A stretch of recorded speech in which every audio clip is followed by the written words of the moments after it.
The other bit with the test review that we'll do next Tuesday is I know some people did quite well on the test, and other folks probably wish they would have done better. But I think kind of the insight is just like for the final, I'll do that video review beforehand. So I think that behooves you to watch that, and then also the fact that there's a fair number of homework assignments, and there's your project and the rest of that.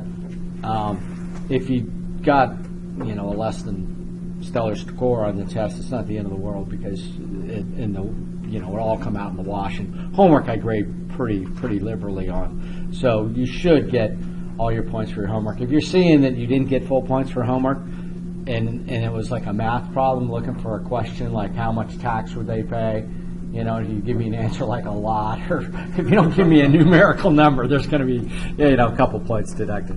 What was your question? I was just curious what the details were on the project.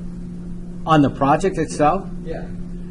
What is your question in terms? I was wondering, what the project is, and when's it due by. Yeah, that's just spelled out in the syllabus, and there's a description spelled out in the syllabus. But big picture is the project is to kind of summarize your financial life forward, how you're going to be successful. So that's all the project is. So it's fast forward yourself 5 years out or whatever, or if you're already immersed in a career, then right now. But anyway, you're going to have a whole bunch of selections throughout your life in terms of insurance, savings, all these different elections, and what's going to be your strategy or somebody similar to you. And you don't have to get all personal. I don't care. People put, I'm going to have this many kids. I mean, those sort of details. Ultimately, hopefully, it's useful to you. But I don't need to know. I'm not trying to stalk people or find out what they're doing or whatever. But write about some business endeavors that would be interesting. Business endeavors, if that's part of your financial portfolio. Like last week, we talked possibly about flipping some houses, and real estate is huge, especially if you're going to use it as retail. Not retail, but rental properties in the future.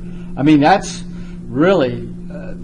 Especially given what we've seen, there's a combination of factors that make investment property pretty attractive.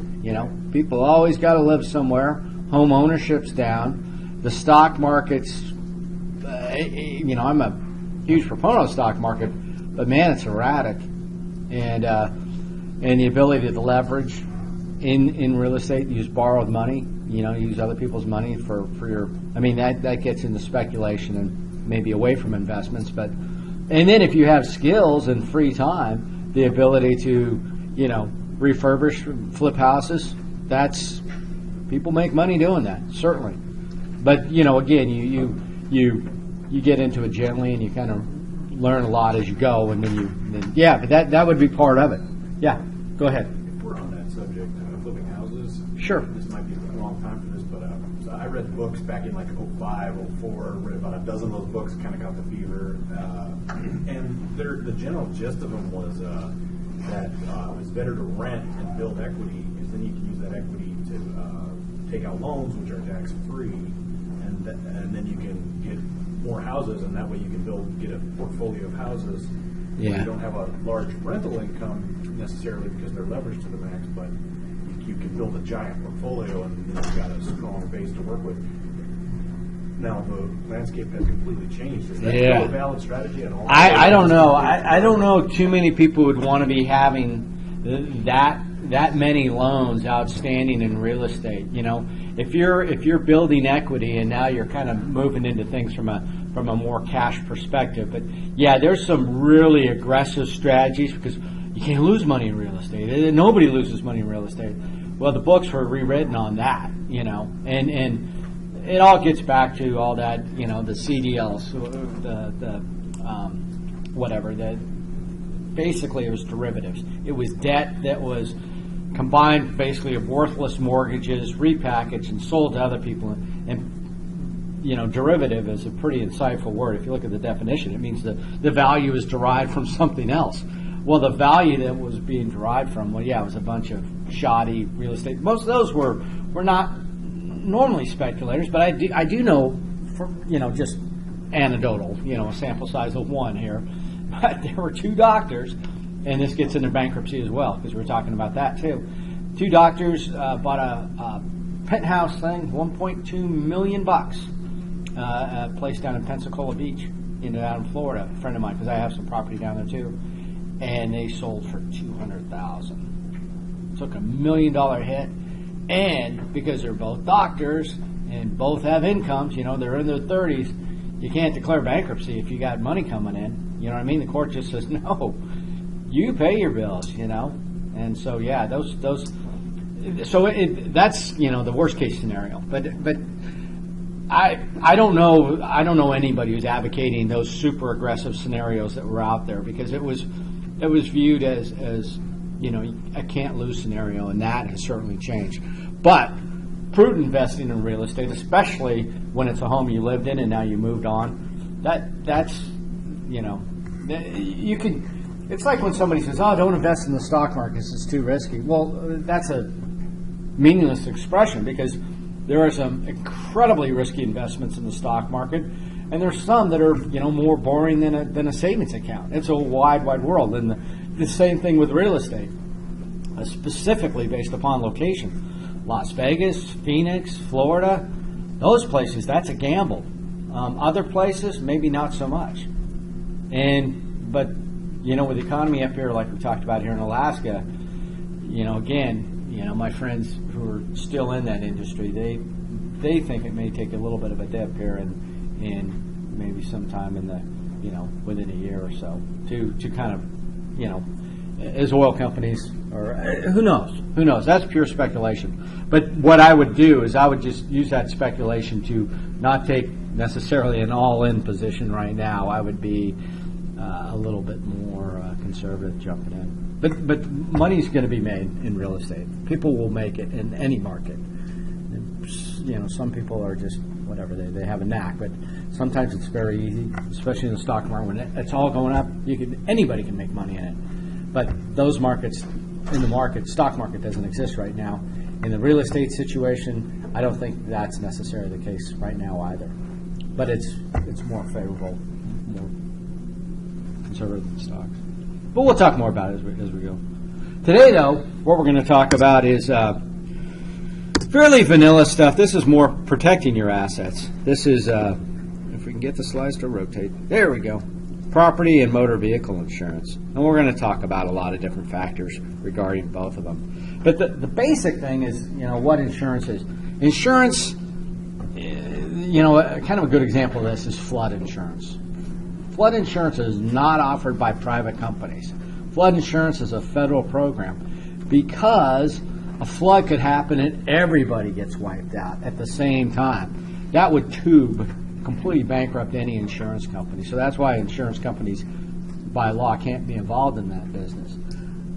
Real insurance, like property and motor vehicle insurance, auto insurance, the concept and the reason it works, and everybody, the companies make money and you protect your assets, is that not everybody is going to crash their car on the same day. Not everybody's going to burn down their house on the same day. So you spread that risk across a number of people, and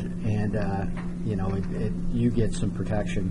And the companies, insurance companies, if they do their math right, if they do their actuarial tables correctly, they will have an estimate of how often people are going to crash cars and how often they're going to burn down houses.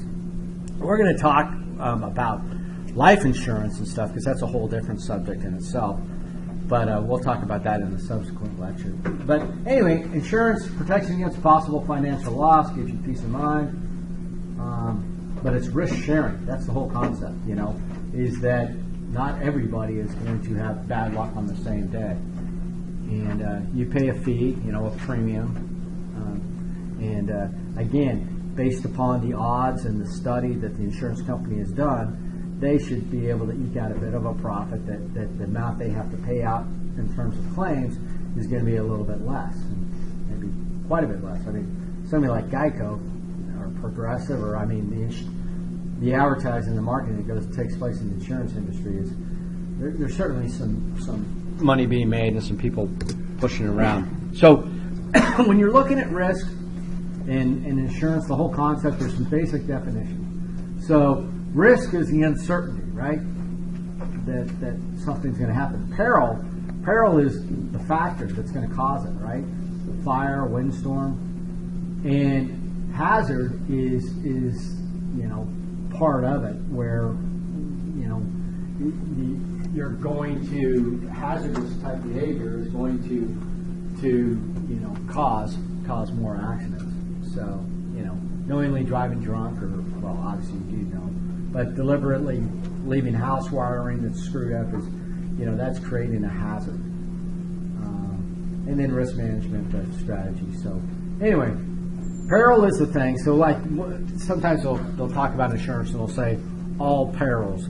That means all perils, hurricane, wind damage, earthquake. Because a lot of times, there'll be some incident and well, yeah, granted there was a flood, but that flood led to this and this led to that. And anyway, you want to make sure that you've got a comprehensive insurance policy that's going to cover for all perils. There are some deceptive things out there, and the book even warns against it. People who sell policies for, a health policy that insures you against getting cancer. Well, what if I get, malaria or something else, or, obviously diabetes, something more common? Oh no, that's not covered. So that's not the kind of policy you want. You want something that's comprehensive. So anyway, but the basic definitions are involved in insurance. So pure risk, that is, gambling. When people talk about, you can't insure, when we talk about insurance when you're playing blackjack, but that's technically not a definition. That's not insurable. Pure risk is property risk, liability risk, insurable. You're not supposed to be making money. I mean, it's not an investment type thing where you're going to insure and come out on top. You're just going to be basically made whole. Speculative risk, so that's the other type of risk, and that's what's not insurable. We're just talking pure risk. So the different strategies there: risk reduction, risk avoidance, risk assumption. They actually all mean something. So we'll go through it and look at this. So risk avoidance. So I absolutely don't want to get involved in a car crash. So what are your options? Don't drive. So risk avoidance is probably not practical for most folks. Risk reduction, yeah, you can take certain actions, not driving 90 miles an hour and wearing a seatbelt, and certain things you can reduce it. And then risk assumption, like state of Alaska, fairly deep pockets financially. Does it make sense for them to pay insurance, or should they just be self-insured and then come with self-insurance? So they don't have an insurance company. They're big enough, and their risk is spread far enough where they can financially be in a better position by not paying an insurance company who's going to take a little something for the effort. They'll just go ahead and self-insure. You can self-insure. It gets more complex than this, but if you say, I'm a super independent guy, I don't want to deal with anybody, insurance companies or whatever, and I'm going to go down to DMV and post a bond that's going to cover the limits, you can be self-insured. But if you want to, go through the hassle and post that kind of money and set it aside to cover, most people, even if they could, most individuals will normally not do the self-insurance thing. Now, risk shifting, this is kind of what we're looking for. This is where you have an insurance company. You transfer that risk to some other organization. Now, they're going to insist, unless you're going to pay a whole bunch of money, that you avoid risk and you reduce, well, not avoid, but you reduce your risks. And if you end up in a pool, if you're have drunk a little too much and you gotten busted for DUI or something like that, you may still be able to get insurance, but it's going to cost you dearly. It's the SR22 program up here. Or if you just flat, if it's just, and they don't have to give it to you for a bargain rate. So that's what makes, getting into DUI. Young guy.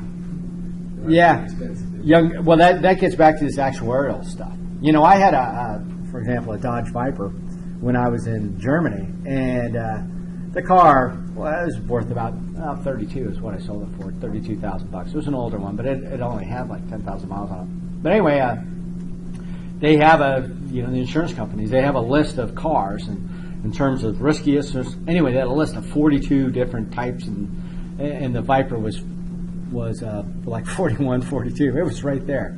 Tons of power, no traction control, no ABS, nothing. And plus a bunch of idiots driving them, And so I went, I did not have collision, which means if you get in an accident, it's your fault, it's your problem. So, but it was going to be, I think the insurance on that was going to be $8,000 a year. It's like, screw that.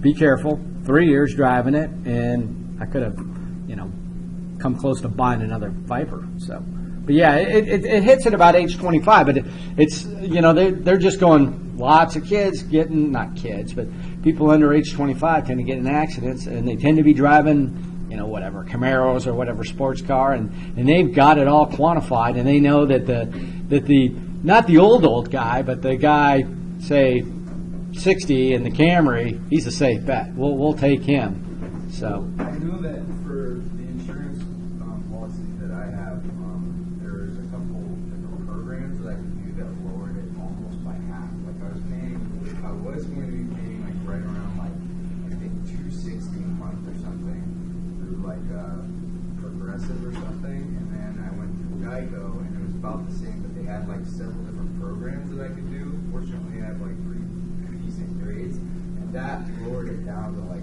$130 a month, which is awesome for me. And I have no driving questions over the last 5 years. So, has anybody dealt with one of these? I think Progressive's got it where it's like a thing that goes in your lighter socket in your car that sort of. I was wondering how that worked.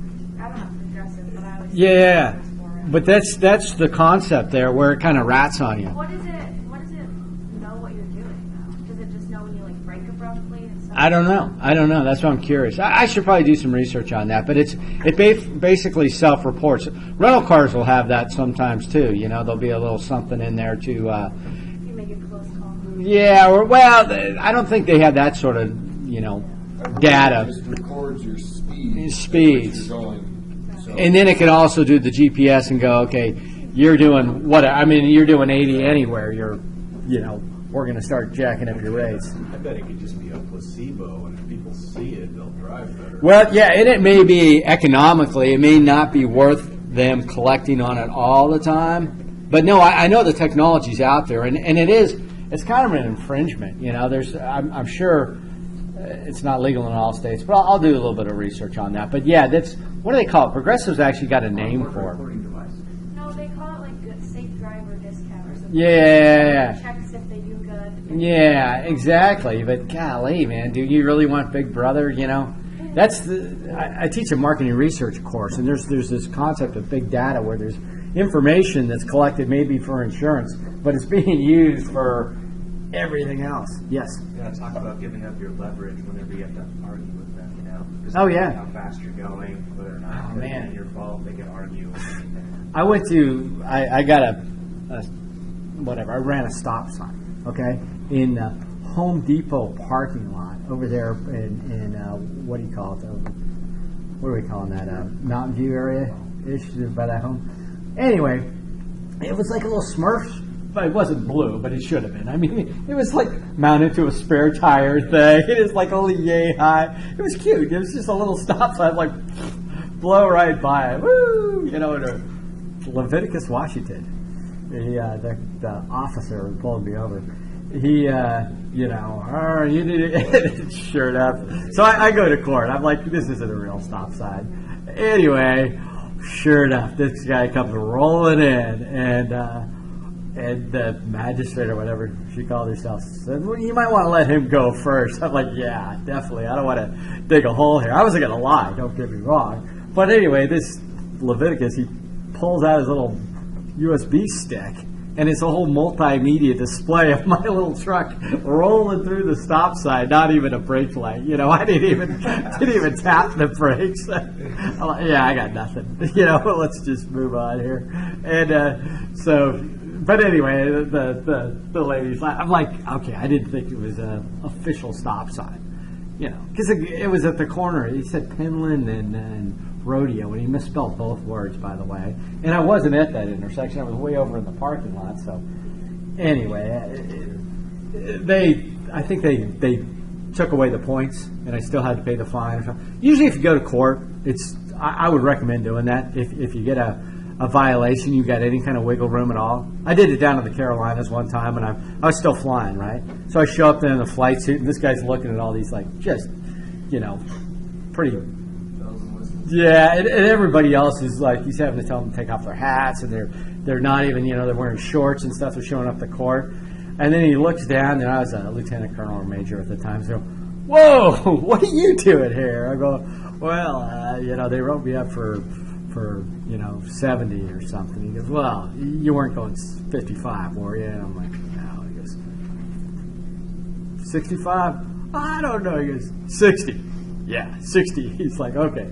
So go, beat it. That makes anything over 10 miles an hour over the legal driving limit is like quite a bit bigger. Yeah, these guys, they were bargaining. This guy wasn't even the judge. He was just working the crowd, working the line out in front. And so I still had to go in the courtroom afterwards, but I was already taken care of. But there was like a whole line of guys who were, you know, been brought in for DUI that were hating it. Yes. My mom has a story with that from Wyoming. If you go over 2 miles over the speed limit, they'll give you a ticket. See, and they can. And a lot of times it's not. Well, Montana doesn't have speed limits. I didn't realize that, but that at least that was the case then. But at night they do. And I thought it was golden. I'm driving, 90 plus in a rental car. Rental cars. I mean, even the Viper couldn't perform like a rental car. No gas too cheap, no curb too high. Those things are just amazing. They can just anyway. Don't ever buy a rental car. That's another piece of advice.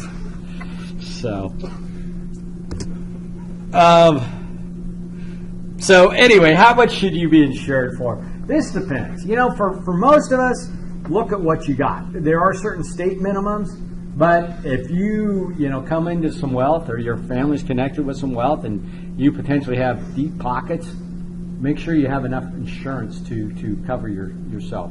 That's on an auto policy. On a home policy, same sort of thing. If you've got some fancy camera equipment, a huge gun collection or something, you probably want to specify that on the policy and have like a rider is what the term is for that extra insurance.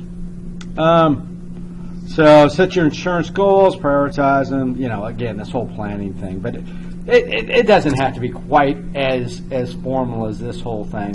But you do need to review your insurance now and again. And who you go with, usually it's just price comparison. Yes? So with auto insurance, you got liability and collision and different sort of types of insurance that you can have on your vehicle. Right. Is there the same thing for property insurance? Is there like a equivalent? A deductible and that kind of stuff. No, the things with property insurance, we'll get to it in just a bit. But typically, you can set the deductible, but in terms of coverage, the coverage is typically what it will take to rebuild that house. I got in a bit of a fight with Wells Fargo where they were obviously trying to sell insurance, and they called me up and sent me a letter saying you're underinsured. The house is worth say $370 or something like that, and they're like, you're only carrying $200,000 worth of insurance. We're not protected. Our mortgage. It's like, no, that's when on a house on property. You can burn down the house. I still own the property. The property is going to be unfazed. So it's only the amount of insurance you need is only to reconstruct that house, not the price. It's not a total loss. If you burn down a house, you don't lose. So anyway, that you'll normally have insurance based upon, well, the mortgage company will typically insist on some sort of property insurance. But yeah, you've got a lot of flexibility in terms of what you want to set your deductibles at, and especially like if you want to hire I had another car, it was an 88 Corvette, 88, 86, anyway, a bunch of different Corvettes in Germany, and it always had like $1,000 deductible. Otherwise, it was too expensive. I was in Germany again at the time I had those. And when I actually crashed the car, I crashed a rental car, and that was kind of bad because they're like, ooh, you got $1,000 deductible. And I said, yeah, well, I've got a Corvette in Germany. You know, I crashed a car in Santa Barbara. And they said, well, you probably wanted a $250. Yeah. And so they fixed it for me, kind of on the fly. But that was a good insurance company. Most companies will not do that. But yeah, you need to establish your deductible. Liability insurance, yeah, fires, tornado. I don't know that there's definitely an increase. You know, the media kind of hypes things. This actually tornadoes and well, hurricane damage. We haven't had a significant one in 10 years. So that stuff is actually, but the damage numbers are there. The one thing though in there, again, on that flood insurance, there's not a lot of wiggle room. You know, flood insurance, because it's a federal program, if you're going that route, it is mandated. I actually had a house in Florida, big funnel cloud right off there. I had a cell phone. I'm like, yeah, I wanted to maybe see if I could change my deductible. I don't know, just call it out of the blue. I mean, and the lady's like, no, you can't make any changes because it's not. We just didn't. That was the insurance company. They just administer it for the federal government. So, but most insurance, yeah, you can change deductibles. So physical damage, loss of use. So yeah, there's other things. I mean, there's a lot more. If say your house gets burned down or nearly gets burned down, you know, a lot of times there's more damage than just the structure. You know, a lot of times the smoke damage and the water damage can be worse than the actual fire damage, and that comes, you know, to your clothes. So now you're forced to be in a hotel or maybe even in an apartment. You have to do something like that. So a lot of policies will have some sort of you know, loss of use type coverage. And then robbery, burglary, yeah, all that kind of stuff. Again, being able to substantiate what you had too is key to that. So different terms again. Liability, that is, you know, you are, you know, responsible for the cost of another person's loss or injury. You know, you hit them from behind, so you're liable for that accident. Negligence, you were texting when you did it. You know, you were basically didn't take normal care. And a homeowner's policy where this happens is, you know, you leave a rake in the yard, you know, right next to the leaves, and anyway, somebody slips on the ice or does something like that.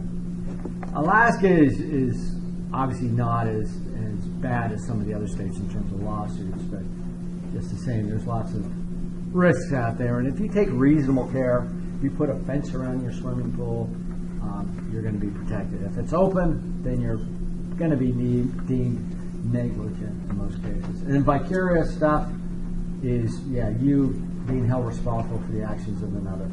Typically for a minor, you know. The kid does something, or the kid, you know, goes and has a party in somebody's house, you know, you've seen that, right? Where they announce something on Facebook and they break into somebody's house and they're just a bunch of teenage kids. Well, the parents can be held responsible for that. Not sure, no. Explain the insurance coverage and policy types. So, yep, damage, destruction of the house, additional living expenses, property, and personal property floater. You also hear the term, like I said, rider. But if you've got, you know, most of you should have some form of insurance. You should have, if you're just, I mean, unless you're living in your parents' home, but if you're renting a place, then you should have a personal property, you know, renter's insurance. And again, if you're paying more than $100 a year, you're probably paying too much. But if you're paying that with the assumption that it's going to insure your really expensive whatever collection, and that's not specifically mentioned on the policy, good luck trying to collect on it. So you want to let them know. You say more than $100 a year is a little too much for homeowners insurance? No, I'm talking renter's insurance. Oh, renter's insurance. Renter's insurance. So renter's insurance, that's not, the apartment place. Yeah, they get nothing from you. It's just your household goods. Yeah, your clothes, your stereo, your stuff like that. Yeah, that's not too terribly expensive.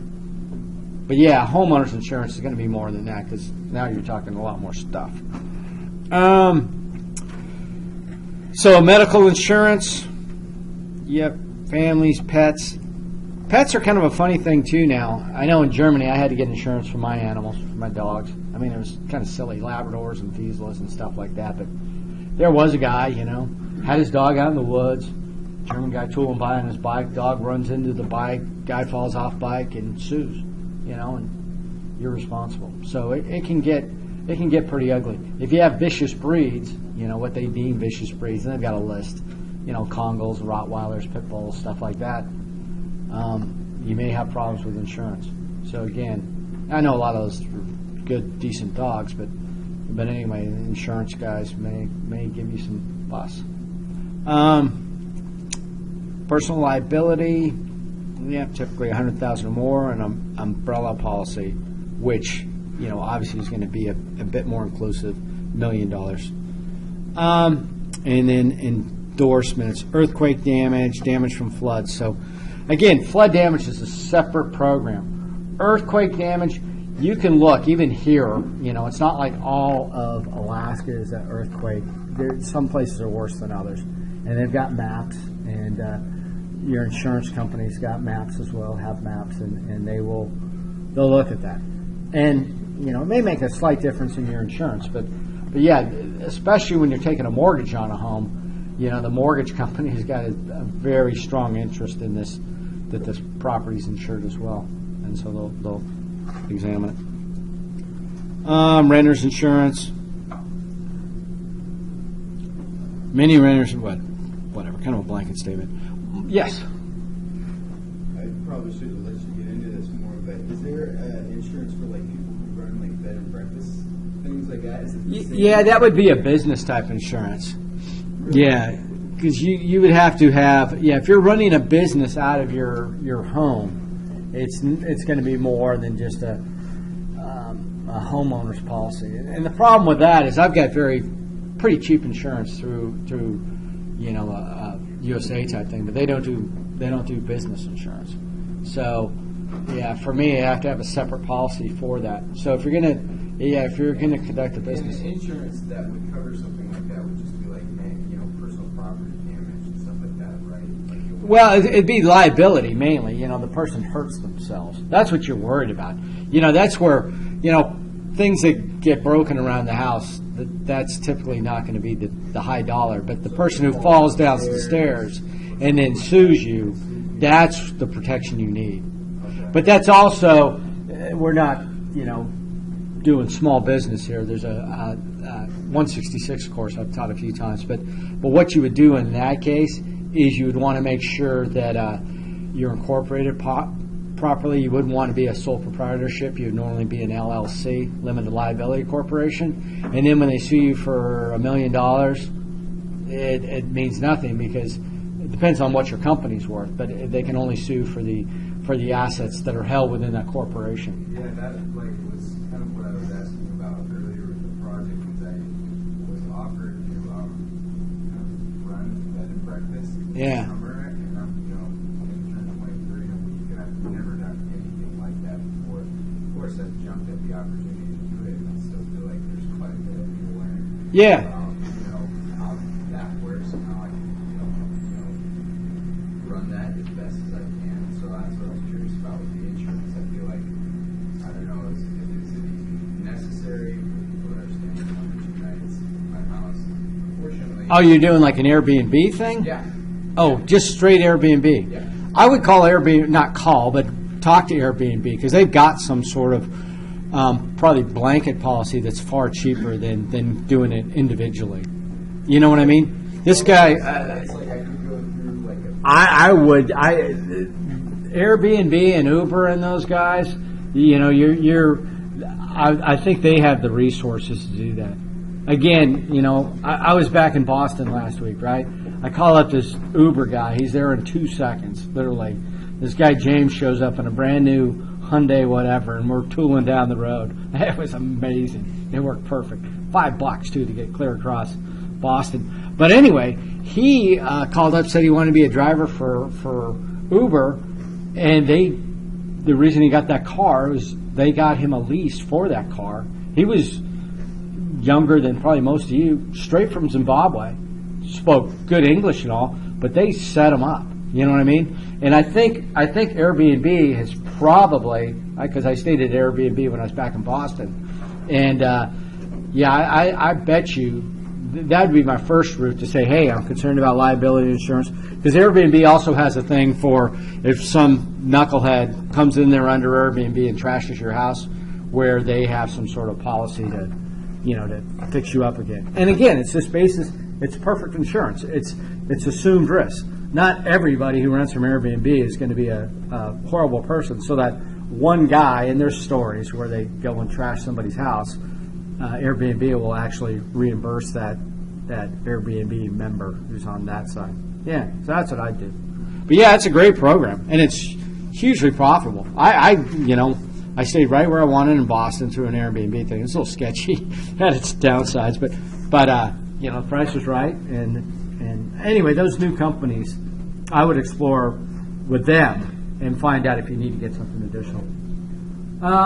Cost factors. So look for a policy with full coverage rather than co-insurance, right?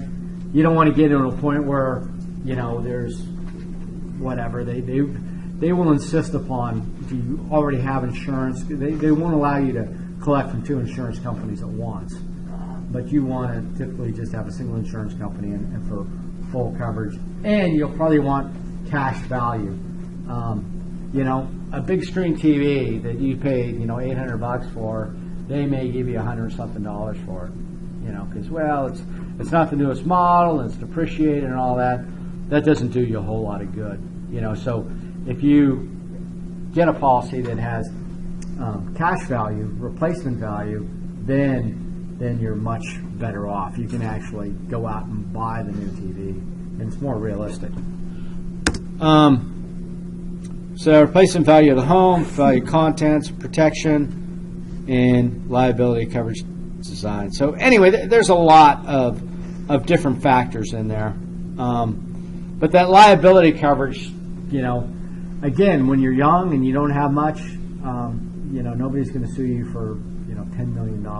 So you don't need that much coverage because they aren't going to be able to get that much. So your liability coverage will probably go up over time, and your riders for that, jewelry, fur, stuff like that may go up over time. Value of contents, certainly. Price and value of the home, it's going to vary based upon construction costs in the area. But again, a $300,000 home is probably about $180,000 to get that house rebuilt. Because again, the property is going to be intact.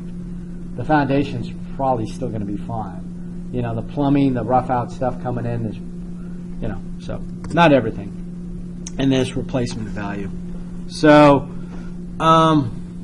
there may be some caveats in there, but yeah, 10 to 20% more than to get the actual cash value policy. So I'm kind of mixing apples and oranges there. When the way they're determining actual cash value, at least in their lecture here or in their slide, is that that's just the amount. But replacement value is the amount that's going to cost you to replace that item. Factors that affect it. I mean, it is what it is. Location of the home, type of structure. And there's also some things, too, like fire insurance. If you got, shake shingles versus, composite shingles, there's, different fire damages. If they come out to your house, like when I first got in my current house, it had big spruce right next to it on one side and spruce on the other side. I mean, those things are they go up like candles. I mean, so move that stuff back, and birches don't tend to burn quite as much. And anyway, they're going to look at your house. They're going to size it up for risk. Yes? So if you got a tree like that, and you get a big old storm, blows that damn tree over and falls on your neighbor's house, like, liable for that, or does that go under your? That's funny. Yeah, a buddy of mine. Because this was Yeah. something that happened this summer. That is an act of God, and that your neighbor's not going to like it, but that's an act of God. That's not you. It's your tree, but what caused it to fall was an act of God. Because I had this with a friend of mine down in Florida, and you owe me one. No, sorry. You know, talk to the hand on that one. You got nothing on me. Yeah, it's like my dad has this huge tree, and they live on kind of a packed neighborhood where it's just downtown Chino, like the wind's crazy. Yeah. I remember him just really stressed out that this thing falls over, and I'm sure he knew he probably wasn't liable for it, but. Well, yeah. Now, I mean, yeah. But if you start taking notches on it, or it's got some sort of damage, and now it's a hazard. But the actual, Not like it was just like there yeah, every day. I was kind of shocked by that when I found that out myself, though. But this, you know, my buddy, he knew the law, and he said, no, I've got nothing. And I had a neighbor, my new neighbor, he had a motorhome out there, crummy one, just a little trailer, but yeah, big old tree, just crushed it about a week after he bought it. Sorry, not my tree, but anyway. Reducing home insurance costs. So they are going to ask you all these questions when you go get your quote, you know. Obviously, smoke alarms and CO2 detectors. I've heard different things on wood stoves. I've got a wood stove, and I like it. But somebody else had a wood stove in the house previously and took it out, but I put one back in. But when I was putting it in, somebody said, you'll never be able to get homeowners insurance. It's like, Anyway. But they will size up your house. They'll talk to you about what it's constructed out of and things like that, because they want to know what it's going to cost to rebuild it, and then they also want to know if Is there a difference between your insurance if you have a furnace and a fireplace? they ask all those questions. Yeah. And talk to your insurance company, preferably like a third party, before you don't want to lie to these guys. Obviously, if you do, you're going to be liable. But it may make some changes. You know, the policy is it's a calculated risk on their part, and that calculation is going to be influenced. It's like when you get an auto insurance. Does it have an alarm system? Does it have anti-lock brakes? Does it have this? Does it have that? You know, and then a lot of times they don't even ask you those questions because they know based on their database. If you build a home, let's say, and you build it to be kind of more fireproof and less I guess hazardous in a way, like Yeah. more fireproof material, and they're not necessarily things your insurance company asks you about, you present that and say, well, hey, I would certainly try and do that. Yeah. or whatever, and Yeah. this is not very flammable, and you can maybe ship down Yeah, the problem with a lot of insurance companies, though, is they kind of have a cookie-cutter approach, and they may be that flexible, they may not. But a lot of times it may be kind of a local guy, but the policy is actually underwritten by a large company, somebody in Omaha or somebody who may not understand the nuances. Because I have business insurance. It's not like you go and you get a policy that day, because they put it together and they ship it off or shop it to their different underwriters. But yeah, my German home, the thing's made out of stone. It absolutely can't burn down. So it's not very expensive. When they talk about property, limits and stuff, they always quote these numbers, Yeah, you need, 100, 350, whatever. That means the limit, it's a medical thing, so the limit paid to one person, and then all occupants, and then the property damage. So they'll quote those numbers. And in Alaska, you can see the Alaska numbers are somewhat less than even the example out of the book, 50, 100, and 25 for property damage. So conceivably, I think most of us probably have policies that are probably a bit higher than these absolute minimums. $25,000 for property damage. There's not many cars out there that you can get a new one for $25,000, and that's So those numbers are pretty low, but that's why they're minimums. You would want to go higher as you start, getting more assets. But they always rattle off those numbers in a series of three, and that's the order that they come in. So bodily injury and this stuff, you can zoom right through these numbers. I mean, quite quickly. Medical expenses, medical payment coverages. You were mentioning something earlier about earthquake insurance. There's a house by this beach that everyone surfs at, and this place I used to live in Hawaii. And the house is right on a cliff. And it's been funny because over the last 10 years, the person that owns this house has been trying to sell it for about that long, and the price has been going down over the last 10 years. And the cliff has been getting closer over the last 10 years. And that damn house is going to fall off that cliff in the next 5 or 10 years. It's like going to happen. Yeah. Watch it get closer. So there's no insurance for something like that. Oh no. No, in the Carolinas they have that. I mean, we have it here out on Kenai on the whatever. I mentioned I was potentially buying a place by Clam Gulch, but yeah, in the Carolinas, yeah, they call it first row, second row, third row, and like every 30 to 50 years, those rows switch. You know, where that front row gets eroded away and walk away. You're done. I mean, it's priced into the house. I remember when I was down there was a condo. It was down to like $40,000, but it's only good for a couple more years because it's going. The structure was being eroded out from under it, and they can add fill and add sand, but you do that, and then it changes the dynamics of somebody else down the beach. You know what I mean? So it's just a mess. But it's not as bad here. But yeah, anybody who buys property on the Outer Banks in the Carolinas, that's just a fact of life.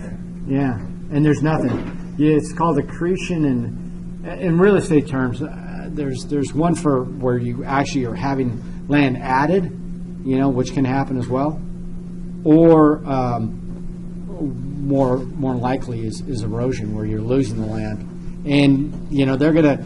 Your property ends at usually the high water mark, and if that is reestablished, so is your property. So yeah, got to be careful. But usually the poor don't locate right on the beach. It's people with some means typically getting hit by that. But there's all kinds of things. I know the hurricanes that came through Florida on the Gulf side, where they don't really have erosion. Yeah, it's the best thing ever to happen in that place. Wiped out all the riffraff stuff. Those people got their insurance money. They built big, and the whole neighborhood property values went way up after, I think it was Opal. Anyway, one of those hurricanes. But we haven't had a big hurricane in like 10 years. In the whole Katrina thing, that wasn't really the hurricane actually hit on the other side. It hit east of there. So that was more or less New Orleans infrastructure just crumbling. Because when a hurricane happens, they always go this direction, right? Oh, I'm sorry, this direction. So if you, in the case of New Orleans, if you are to the west of the hurricane, it actually sucks the water out. Like I saw Mobile Bay when we were down in Florida, it sucked Mobile Bay dry of water. And so, in essence, New Orleans should have been kind of spared from Katrina, but their infrastructure and their levees were all garbage. And when you buy property in the south, it's unfortunate, but property is cheaper in flood zones. And so you end up with a bunch of people who can least afford to be the subject of a hurricane living in those places. And so it wasn't like, when they talk about, one group was more affected, this really was the hardest on the poor. Yeah, you're exactly right, because the property was cheap down there, and anybody, if you're going to buy property, you buy in the high ground. And people, they were poor, and that's all they could afford was to buy in the low ground. But that's what the Ninth Ward was, is low ground. And it floods. It's below sea level.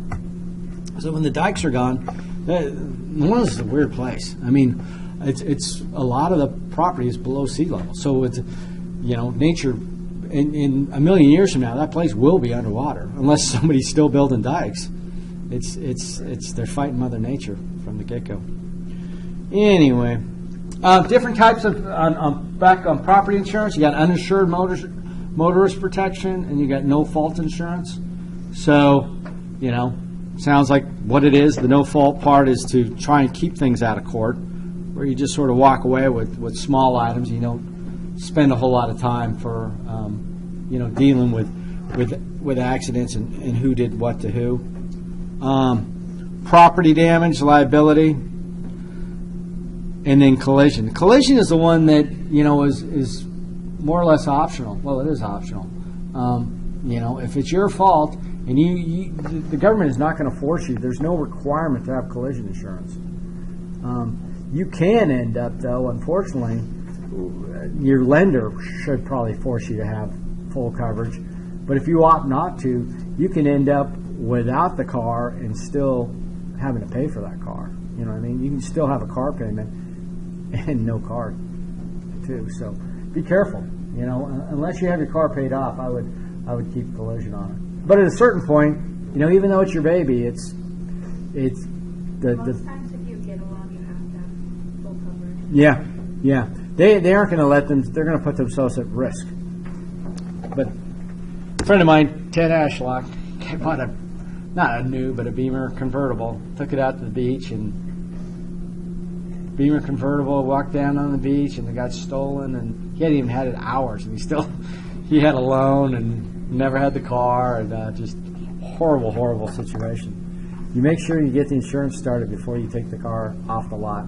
Or, if you've got an existing policy, call and find out if you have transit insurance.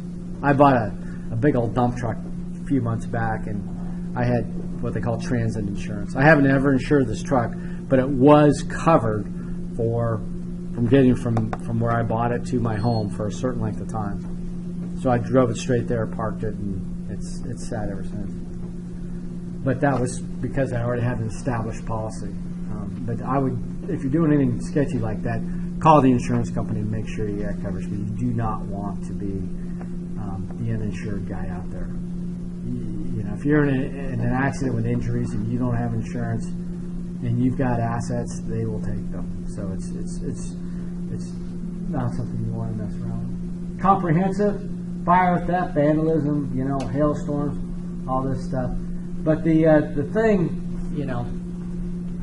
I had a nice, it was an old Chevy Blazer 72. It was beautiful. I had great, centerline wheels, all the stuff. I didn't want them to get weather rotted, so I took them off, put them inside, put these old beater wheels on the outside. Somebody broke into that truck, stole the wheels, stole the stereo, stole all the stuff. Because they weren't physically attached to the truck, they weren't covered. So I kind of screwed myself on that one. But be careful. Car stereos are, insurance companies more or less will not insure any kind of aftermarket stereo. Other automobile insurance, wage loss, towing recovery service. The towing recovery services, that's kind of a no-brainer. We're talking, maybe $1 or $2 a month, or even priced out over the year. But it's just beautiful. Just the car breaks, you just call the wrecker, and they come out there and they haul you to wherever you want. I've used it a few times, and it's a wonderful thing and very inexpensive. Amount of coverage, so we talked about this. It's going to vary, depending on your assets. And you have to kind of size up your situation. Like I say, but I could call up my policy people and, have a consult with them and make sure I have enough coverage. But again, it's something you want to look at every few years as your situation changes to make sure you have appropriate coverage. So property values, 50, 100,000 for property, and as we said, the Alaska minimum is only 25,000. So I would be pretty sketchy, or pretty. I keep saying that word, but I would think that's a bit too low. And keep in mind too, like if you take out some guardrail, if you happen to be in a single car and you end up in the guardrail, that stuff is expensive. They charge you by the foot. The city, state, whoever will send you a bill for, if you take out a light post. All that stuff it's on you if you do it, and the fact that a moose was involved and you were swerving to miss him or something, I'm not sure that buys you anything. It's still a problem. Been a lot of moose car collisions recently. So yeah, we talked about this too. You know, the type of car, obviously your age, your driving record, all those questions they ask you when you're trying to get insurance. You know, they're just not nosy. They're trying to size you up. You know, and so sometimes you can maybe, you know, where you live, whether it's under your parents' policy or whether it's your individual policy, that will make a difference. Marital status, they think that's got a factor. If you've got a DUI in your history, that's huge. Well, that's how you end up in an assigned risk pool. You know, it's obviously recognized for society that it's very bad to have people out there uninsured, so they have a state program. Every state's got one, and they put people in this assigned risk pool. And, you know, if you want to be an insurance company doing business in the state of Alaska, you got to take X number of these, you know, problem people. But, you know, they don't say that you can't charge the bejesus out of those people, and they do. So that's how you get, you know, in the Carolinas, they used to call them the Rusty Bicycle Brigade. All the drunks would ride up to the bar on their bikes because they couldn't afford insurance anymore. So they had to give up something. They had to give up driving. Not like lift kids, like Trump's or lifted. They don't get involved in that. Yeah. But I tell you what, if you've got like a Suzuki Samurai or a Jeep, they do know that those things tend to roll now and then. But yeah, I wouldn't, you know, no insurance companies typically aren't going to look for pictures, and so I would point that out to them.